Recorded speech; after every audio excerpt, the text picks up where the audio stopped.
Hello everybody, welcome back to another review. Today we're going to take a look at The Conjuring, The Devil Made Me Do It, which is the third entry in the main Conjuring franchise. This is not counting the atrocious Annabelle movies and the Nun movie, which I also thought was pretty bad. But these main movies, like the ones involving Ed and Lorraine Warren, are actually super good. And I liked this one, but also I have a little bit more trouble with it than the other previous two movies. And in a little bit I'm going to explain why, but I think the movie could have used a little bit more input from James Wan, which is kind of like the mastermind behind this franchise. And yeah, honestly, there's a lot to think about. So as the previous two movies, this one centers around the quote-unquote real life case files of Ed and Lorraine Warren. So for those of you who don't know, the Warrens are a real life couple that investigates paranormal activity, demonic possession.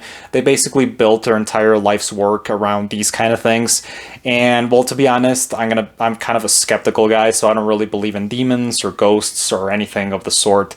So I'm really skeptical of this. I personally don't think demonic possession is even possible or real, or that demons exist. So to be honest, this franchise seems a little strange with that. They're obviously not real life cases, but this movie specifically takes the real life kind of event that actually happened, which is the conviction of Arne Johnson, who was convicted for murder, for the murder of his landlord, and he pleaded guilty under the excuse that he was possessed by a demon. So I did a little bit of research about this real life case, and to be honest, it seems really strange. And actually the real life Warrens were involved in the case, and it was just a lot of things going on. I don't know if it was actually him that murdered him. I don't know if he was innocent or guilty. He was proven guilty. He only served 5 years in prison. But I highly doubt it was actual demonic possession. But this movie takes that as a fact. That's one of my problems with the Conjuring franchise. It takes these real life cases and presents them as fact, when there's the evidence is just not there.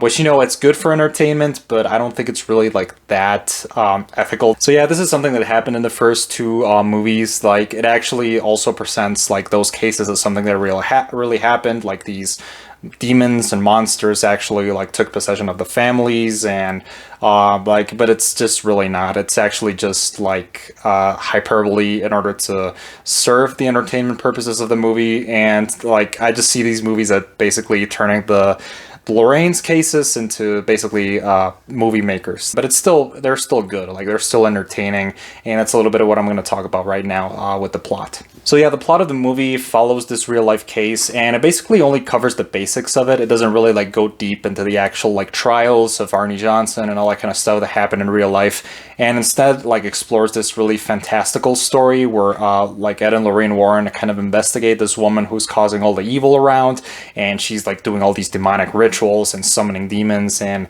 basically causing all this stuff that's making actually made Arne Johnson kill his landlord, and a lot of other bad stuff that happens during the course of the movie. And the plot itself is kind of interesting. I mean, it kind of lost my attention at a couple parts, but still, it's kind of scary.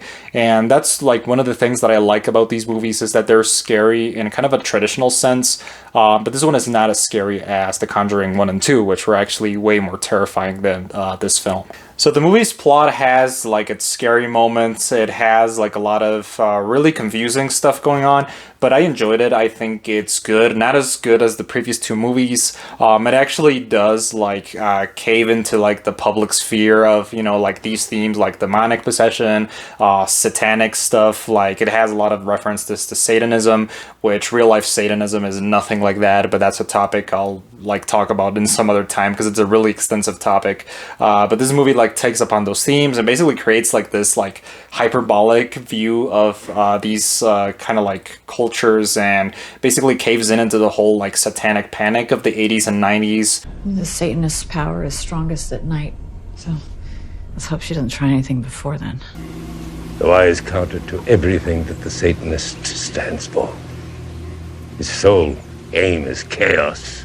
Yeah, these things are obviously made up by the movie. This is just completely writer's room, and I kind of have an issue with that, but it's not something that really influences my choice, because all the stuff that was put into the movie is basically just for entertainment value, kind of to increase the horror and make people more scared of the movie. But to me personally, it didn't really hit as hard because I'm kind of like used to the stuff and kind of like desensitized by horror at this point, so it wasn't as scary to me. But the movie is still scary. Like as I said before, it has its kind of like horrifying moments. There's like scenes that really stuck with me. But I think like because James Wan is not the director in this one, like it took a really big dip in quality. So it's not as good as The Conjuring 1, The Conjuring 2. I really enjoyed the way the case was kind of like presented in the beginning, but overall it kind of went downhill. I don't really know how to feel about this movie. I just didn't think it was as good as the previous two. So to conclude, I thought The Conjuring, The Devil Made Me Do It was an okay movie. Like it's not as great as some other horror movies that came out like last year, but it was just fine. Like I don't think it was as good as the other ones. It took like a really massive dip in the quality and the production value. It was just like really hyperbolic all over the place. Yeah, I don't really know what else to say. It was the first Conjuring movie in the last 5 years. I don't know if they're going to make a fourth one. I kind of hope. I've been researching a little bit about the Warrens. They got a lot of stuff going on in their past, which is kind of interesting. Obviously, I don't believe that any of that is real, but still, it makes for interesting stories that these movies are telling. So yeah, like if they adapt them, that would be nice for a Conjuring 4 or 5. Who knows where this franchise is going, but yeah, overall, I thought it was okay. So yeah, I think I'm gonna give it a 68 out of 100. Not great, but also not like bad. I thought it was just fine. It's just another Conjuring movie. Thankfully, it was not as bad as the Annabelle movies. I really thought those were really bad. They take place within the same universe. But yeah, I think that's pretty much all my thoughts around The Conjuring, The Devil Made Me Do It, and I'll see you next time. Have a nice day, everybody.